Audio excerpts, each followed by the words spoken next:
Donc là, je vais juste introduire le projet état d'âme que les étudiants du département Satis. J'ai voulu exprès aussi qu'ils soient là, ils ont voulu aussi venir ensemble parce que c'était important, c'était un travail d'équipe assez étonnant pour ce qu'on fait nous. Satis, pour ceux qui ne connaissent pas, en gros, c'est un master du visuel, donc plutôt orienté télévision et cinéma. Donc tout ce qui est pu, entre guillemets, classique et standard sur l'enseignement du contenu linéaire, d'une certaine façon. Et depuis 2 ans, par mon intermédiaire aussi, parce que j'ai fait ma thèse avec Stéphane Atkin, qui est directeur de l'école du jeu en Angoulême, et qui avait pour projet aussi de monter une école transmédia aussi dans la région, un projet qui attend encore. Du coup, on a monté en attendant que les choses se fassent, parce qu'on avait des envies fortes d'introduire des enseignements autour de l'interactivité dans ce master du visuel. Plus précisément en licence, la troisième année de licence, qui est la première année pour nous, c'est un cycle de 3 ans. Donc en fin d'année, on a inventé un projet de fin d'études où on réunit une dizaine d'étudiants, peut-être un peu moins entre 5 et 10, intéressés pour sortir un peu des sentiers battus, enfin de ce qu'on définit comme des sentiers battus, et rentrer dans un projet interactif. On était complètement à la thématique, parce que moi-même, d'un point de vue personnel, je suis pas mal sur Unity depuis qu'il est sorti, ayant pas mal développé pour iOS, et c'est vrai que quand il est sorti, ça a été une vraie nouveauté pour nous, parce qu'on pouvait enfin développer sur Mac, parce qu'on pouvait enfin développer avec des outils simples sur iPhone, et pour plein de raisons, il y a aussi l'architecture absolument formidable par rapport à une développement kit UDK qui est quand même moins clair, c'est vrai que c'est un vrai plus. Donc accessible, moi je trouvais pour des étudiants qui n'étaient pas forcément programmeurs. Donc il y a un programmeur et demi, je dirais, dans l'équipe. Et c'est déjà une chance. Donc voilà, donc je leur ai donné des contraintes plutôt matérielles. En gros, l'objectif c'était de faire du film interactif, d'introduire l'interactivité dans une problématique de cinéma. Et donc, très simplement, ils vont vous présenter ici. Le but c'était, dans le cadre de cette interactivité, donc on bosse pas mal avec Zinc aussi. Je fais un peu court parce que comme c'est vrai qu'on avance un petit peu, c'est bien qu'on se focalise sur le projet. D'utiliser de la photographie panoramique, de l'interactivité en se déplaçant avec le gyroscope, avec le téléphone à l'intérieur, et d'imaginer une poésie dans une histoire. En fait, finalement, ça reste un peu d'histoire interactive, il y a une narrativité interactive. C'est pas des choses très nouvelles, mais c'est justement réintégré dans un nouveau contexte d'interactivité, dans la photographie panoramique, et avec des outils d'interaction, avec une interface tactile, enfin bref. Ils vont vous expliquer tout ça. Leur mettre entre les mains et voir comment ils peuvent, en tant que gens du cinéma, d'une certaine façon, se l'approprier et faire quelque chose de valable en termes de contenu et se détacher de l'outil le plus possible, parce que c'est vrai que le défaut souvent c'est que l'outil prend le pas sur le fond, et là je savais qu'avec eux ce ne serait pas le cas. Et du coup, moi j'avais quelque chose d'assez réussi, dont on est assez fiers de présenter, même si c'est encore voilà, en ultra bêta pour l'instant, mais ça marche bien. Voilà. Donc je les laisse présenter. Voilà. Vous présenterez le nom, prénom. Quand on parlera, ouais. Déjà bonjour, Lou Zimmer, j'étais réalisateur et programmeur sur le projet, avec Étienne qui était aussi réalisateur, mais lui il a fait de l'intégration de son, on en parlera plus tard. Alors d'abord le projet, qu'est-ce que c'est à la base, donc on avait différentes écritures de scénarios qu'on avait fait un peu chacun de notre côté, tous les groupes ont été 10 en tout. Et à partir de ça, sont sortis 2 scénarios qui étaient les plus adaptés, je pense, à la forme globale de ce qu'on devait faire. C'était celui d'Étienne et le mien. Et on s'est rendu compte, en fait, nos 2 scénarios avaient un potentiel, enfin, qui était assez complémentaire, en fait. C'est que la forme de celui d'Étienne, c'était l'histoire de quelqu'un qui pouvait se téléporter. La mienne, c'était quelqu'un qui était un peu schématiquement enfermé dans son cauchemar et poursuivi par une créature, dans une sorte de gros labyrinthe, pas du tout cartésien. Et on s'est rendu compte que en fait, nos 2 mécaniques pouvaient marcher assez bien ensemble, et donc on a fait une histoire un peu mélangée entre les deux. Donc c'est quelqu'un qui peut se téléporter et qui évidemment va se retrouver plus ou moins emprisonné par quelque chose qui le poursuit, mais dès le début. Et donc on a un peu mélangé ces mécaniques de jeu pour donner quelque chose qui est assez intéressant, je pense. Et donc on s'est retrouvé à faire le développement global du projet en 1 mois, je pense 1 mois et demi peut-être, en comptant l'écriture du scénario, donc c'était un temps assez court, et sachant qu'on était tous pas forcément très expérimentés dans le domaine de la création de jeux vidéo. Enfin, personnellement j'en avais fait parce que j'étais j'ai été dans une licence informatique et j'avais fait un peu de création d'autres projets auparavant. Mais je pense que des autres, ils étaient tous ou intéressés, mais enfin, il y a peu de gens qui étaient vraiment, qui connaissaient vraiment ça. Et en plus, par notre faculté, on était très formaté à une narration très linéaire pour le cinéma ou pour la télévision. Et donc, ils n'étaient pas très. Enfin, c'était compliqué peut-être pour nous aussi au départ de se réadapter à une forme d'interaction.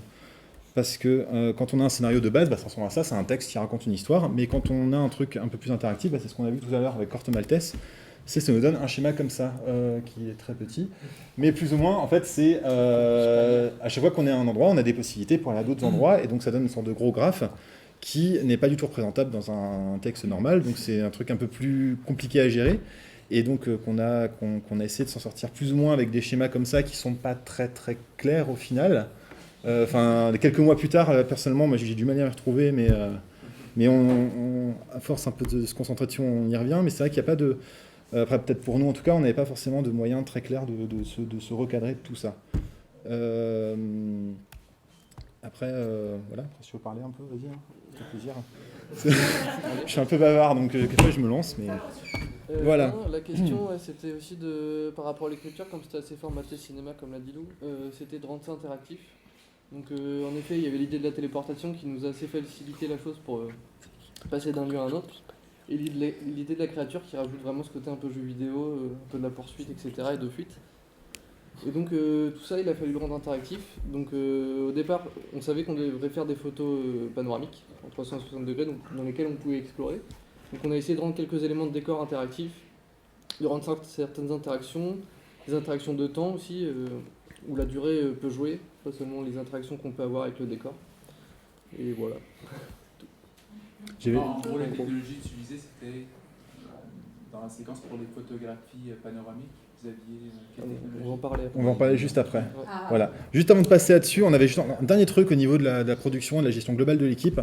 Globalement, en fait, c'était aussi le fait qu'on soit un peu à mi-chemin entre audiovisuel et jeux vidéo, c'est qu'on a eu une gestion de l'équipe qui est totalement entre les deux et un peu chaotique aussi à ce niveau-là.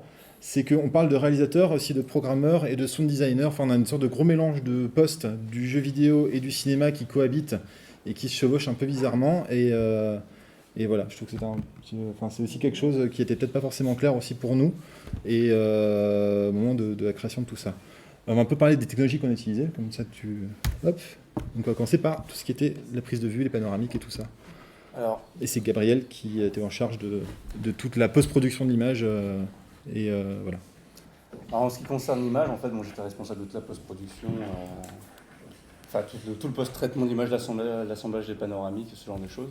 Vu qu'on partait, en fait, comme l'a dit Antoine Gonneau, de l'idée du récit photographique qui était adapté à l'interactivité, ça amenait forcément une idée de prise de vue réelle. Donc en fait, les prises de vue ont été faites par des étudiants de prise de vue de notre promotion, à l'aide d'un appareil photo, d'un Canon 5D, avec une rotule pour justement faire les panoramiques. Parce que l'idée du panoramique est de pouvoir se balader à l'aide du gyroscope sur toute la scène, impliquait de devoir faire une image dans tous les lieux, toutes les scènes où on allait prendre des prises de vue, d'avoir des photos qui soient, bien calées entre elles, en fait, pour pouvoir les assembler correctement plus tard. Donc on utilisait justement la rotule panoramique pour pouvoir faire 6 images avec une focale de 15 mm.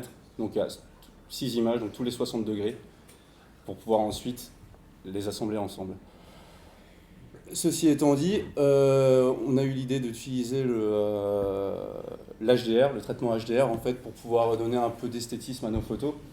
Pour l'HDR, simplement, c'est l'idée d'avoir une photo correctement exposée, en fait, de prendre 3 photos pour une seule photo finale. Donc une photo correctement exposée, une photo surexposée, une photo sous-exposée. Et le fait d'assembler ces 3 images permet de gagner en dynamique, en contraste. Et, voilà, donc ça, c'était plutôt une idée esthétique. Et pour ceci, on a utilisé le logiciel Photomagics.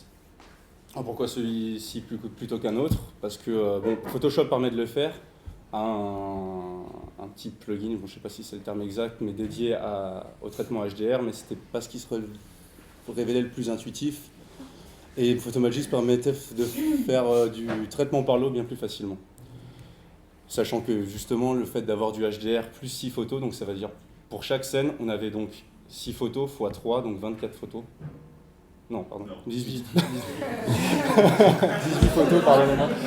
18 photos en fait. Ah oui, il y a aussi, on prenait aussi en haut et en dessous, donc c'est pour ça qu'on arrivait aux 24 photos.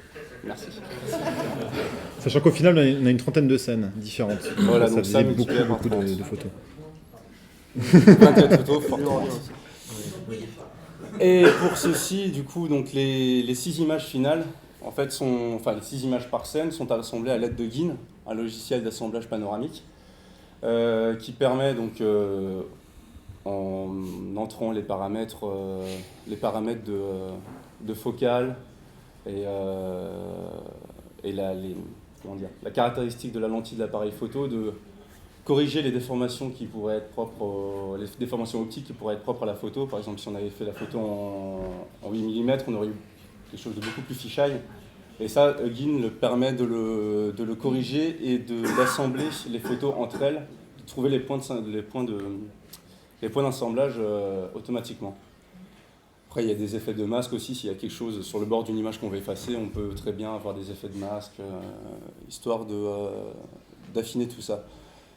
Ensuite, GIN nous permet d'avoir une image, une projection du coup de la scène à 360 degrés équilatérale, donc une projection sphérique en fait, un peu comme une map monde.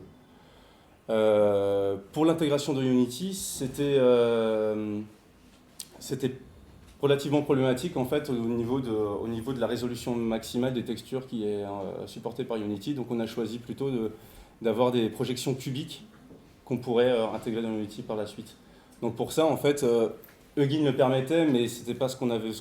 Le rendu n'était pas des plus terribles, donc on a plutôt choisi d'utiliser panneau de VR pour transformer la projection équilatérale en face cubique à intégrer directement dans les nodes de Unity à la façon de Skybox en fait pour le jeu vidéo. Voilà. Une fois ça fait, je vais près l'essentiel en fait. Voilà. Je vais passer la parole à William qui s'occupe plutôt de la. Au final, on n'a pas utilisé Skybox, hein, mais ça c'était le niveau. Non, mais c'est le même principe. C'est la texture. Ouais. Alors moi c'est William, j'étais du coup intégrateur son, géant du son avec Kylian. Donc en fait la problématique c'était qu'on avait des images à 360 degrés, du coup pour les ambiances des lieux, on a utilisé des prises de son surround, donc 4.0, avec des dispositifs de prise de son cinéma. Et du coup on a fait vraiment une semaine de prise de son dans des lieux pas exactement les lieux des prises de vue, mais des lieux qui s'y rapprochaient au niveau du son. Donc on s'est confronté à des problèmes, c'est qu'en fait, lors de ces prises de son 4.0, le mouvement n'était pas très significatif en fait. Du coup, on a fait pas mal de bricolage pour avoir cette impression et cette différence entre l'avant et l'arrière. Ensuite, on a agrémenté toutes ces ambiances de son ponctuel, de son 3D, qu'on a intégré sur Unity en leur donnant différents paramètres. Donc, Kylian vous en parlera. Donc voilà, moi j'étais un petit peu plus axé sur l'intégration du son, donc à l'aide d'un moteur son qui s'appelle Fmod Studio, donc qui succède à Fmod Designer, donc c'est tout récent, je crois que c'est 2014. Donc le gros intérêt de ce genre de middleware, ce qu'on appelle middleware, c'est de permettre à un non-programmeur comme moi de pouvoir commencer à pincer le son et à pouvoir l'intégrer dans Unity. Car donc Fmod s'intègre grâce à un plugin directement dans Unity et on peut commencer à gérer des paramètres, notamment dans la spatialisation, donc simplement avec Fmod sans devoir aligner des lignes, toucher particulièrement à de la programmation. Donc c'est plutôt intéressant pour les ingénieurs du son ou le sound designer actuellement. Donc je vais passer au slide suivant. Voilà, donc là c'est Fmod est ici, on a donc une session type de Fmod. Voilà, on peut peut-être directement passer au slide suivant, ça sera plus simple. Voilà, donc là on voit par exemple les courbes d'automation, les paramètres permettant de... Voilà, donc on a ici une courbe d'automation qui permet de gérer la spatialisation du son. Donc on l'a beaucoup utilisé pour les ambiances 4.0 comme parlait William tout à l'heure.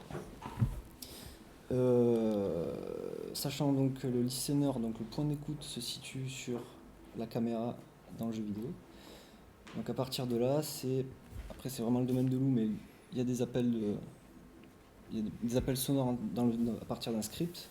Donc ça c'était vraiment plutôt le domaine de Lou, comme je le disais. Un autre point donc intéressant, c'est le travail des boucles qui a été effectué en amont. Donc sachant que avant d'intégrer directement les sons à partir de Fmod, il y a eu un énorme travail sur les boucles, parce qu'il faut savoir que le son peut se jouer à l'infini tant que la personne ne choisit pas de changer de décor. Donc voilà. Et pour terminer, donc j'ai également un petit peu travaillé en transverse sur Unity pour le placement de certains objets qui appellent des sons à travers un script. Et ça permettait de localiser certains sons, je dirais ponctuels, qui jouent directement avec le gyroscope. Donc plus on s'oriente vers l'objet, plus le son, plus la panoramique du son. C'est compliqué d'expliquer. Voilà, je reprends. Donc, plus on s'oriente vers avec le gyroscope, plus on se dirige vers l'objet, donc ça module directement les effets de panoramique et les effets de volume. Voilà. Je vais peut-être laisser maintenant parler Julien en termes d'intégration de la musique. D'accord. Okay. Alors, moi c'est Julien, donc bonsoir. Je vais essayer de faire un peu court puisque je vois qu'on est déjà pas mal. Ouais. Alors, moi sur le projet, j'ai été sound designer et intégrateur musique. Alors, la musique là-dessus, elle est décomposée en deux grandes parties en fait sur cette application. Une première partie qui est très très linéaire en fait, qui est vraiment proche du récit et qui sert uniquement à mener l'utilisateur d'un point A à un point B. Donc là, au niveau des interactions, c'est quand même pas très très riche, mais ça change quand même en fonction du temps et de certains paramètres assez discret comme ça. La deuxième partie, par contre, là, elle est beaucoup plus intéressante musicalement parce que, comme en parlait Kylian, ça doit fonctionner sur des boucles parce que ça doit tourner tant que l'utilisateur ne fait rien. Donc, on a des musiques qui fonctionnent uniquement sur des boucles différentes et on peut switcher d'une à l'autre en fait en fonction de paramètres que le script envoie à la partie Fmod qui déclenche alors soit des boucles différentes, soit qui ajoute des couches musicales, soit qui en retire. Tout ça fonctionne sur le même principe que vous voyez là en fait avec des courbes d'automation et différents conteneurs de son en fait. Voilà pour la partie musique. Juste une petite parenthèse programmation. Parce qu'en fait, je me suis retrouvé... Non, n'ayez pas peur, c'est juste un exemple. Petite parenthèse, on a dit. Non, juste par rapport à tout ça, en fait, du fait d'être vraiment dans un temps très court pour développer une application qui était quand même bien plus grande que ce qu'on pensait au début. Je connaissais pas Unity au départ, donc je me suis rendu compte qu'il fallait que je code quasiment tout, vu que ce qu'on demandait était assez spécifique et on n'avait pas de budget pour aller sur l'asset store, donc on a tout codé nous-mêmes. Et au final, je me suis retrouvé à ne pas pouvoir non plus tout faire tout seul parce qu'il y a plein de longues séquences comme ce tableau-là qui est totalement illisible pour vous en fait. En gros, ce sont que des allocations et des définitions de choses et ce genre de choses très rébarbatif que comme j'avais pas forcément le temps de de créer des vrais fichiers XML, de mettre sur les côtés pour externaliser tout ça et que des gens puissent le remplir facilement, et j'ai dû prendre Kylian à ce moment-là qui a eu le plaisir de passer des nuits blanches avec moi à remplir des fonctions. C'était vraiment un moment très exaltant. Mais voilà, mais au final, je pense que ça a quand même appris des choses par rapport à comment gérer un programme en fait. Même quand dans une petite équipe, en fait, c'est vraiment penser à externaliser les choses et pas tout garder en interne dans le code. Parce que quand Kylian faisait ça sur une partie du code, moi je pouvais pas toucher au même fichier vu que ça faisait deux fichiers qui étaient différents sur un même projet. Et ça marchait pas forcément très bien. Et voilà. Et par contre, moi, ce que je peux vous proposer, c'est parenthèse programmation finie, et ce que je peux vous proposer, c'est peut-être plus tard. On a pas mal de mobiles et de tablettes qui sont disponibles avec l'application dessus, qui n'est toujours pas finale. Je pense qu'il y a quelques bugs qui traînent encore. Mais si vous voulez essayer, il n'y a pas de problème. On a même une version pour installer sur Android. Donc si vous venez avec, on a le câble pour le brancher et l'installer sur vos mobiles. Un petit point d'ouverture voilà. que tu peux dire quand même qui est intéressant Oui. pour les programmeurs Unity. C'est vrai que quelque chose qui manque actuellement dans Unity pour éviter ce genre de choses, en fait ce que vous voyez c'est juste, en gros, c'est vrai que c'est pas très clair avec la saturation d'image, mais en fait tout a été scripté. En fait on est vraiment sur la construction d'un jeu vidéo à embranchement, c'est quasiment un livre où vous êtes le héros, donc en fait chaque chose est écrite quasiment en dur dans le code. Et ce qui manque un petit peu, c'est des outils plus génériques.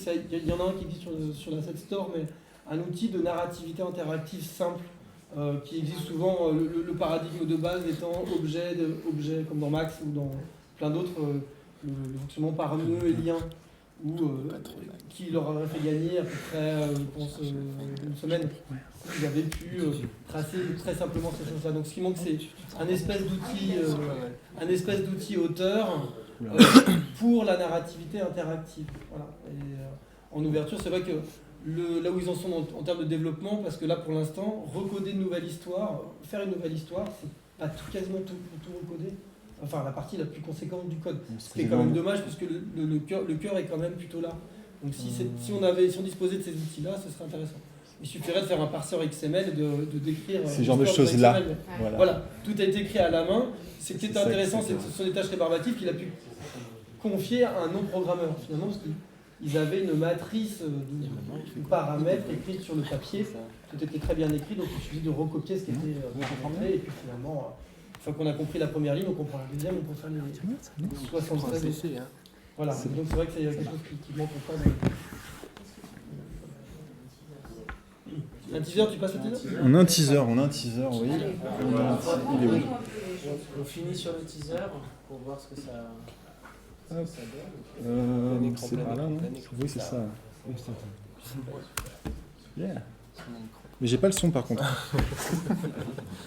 Je pensais pas le mettre, donc j'avais pas pris le son et le jack est censé ne montrer que des fichiers informatiques. Exactement, parce que je... De quoi ?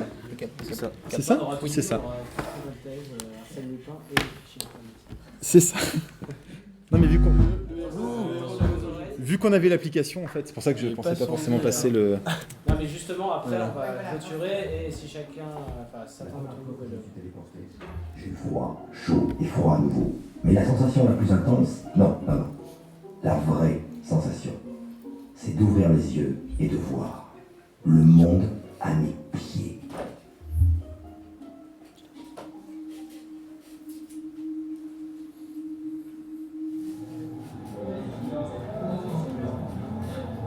Ce qui est amusant, c'est quand on est ici à regarder des gens l'utiliser, c'est que en fait, on ne peut pas s'en servir à l'aspect mobile. On est pris, on est trompé au niveau sensoriel. Et du coup, on se déplace, on avance, on recule, on lève la tête, on baisse la tête, c'est un petit peu. J'ai vraiment pensé à quelqu'un qui serait comme si on se trouvait dans l'air, comme si on pouvait circuler sans mettre le pied par terre.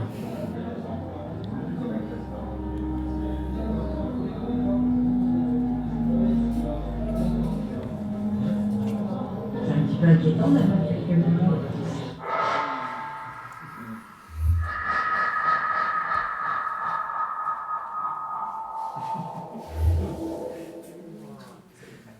Bien, merci.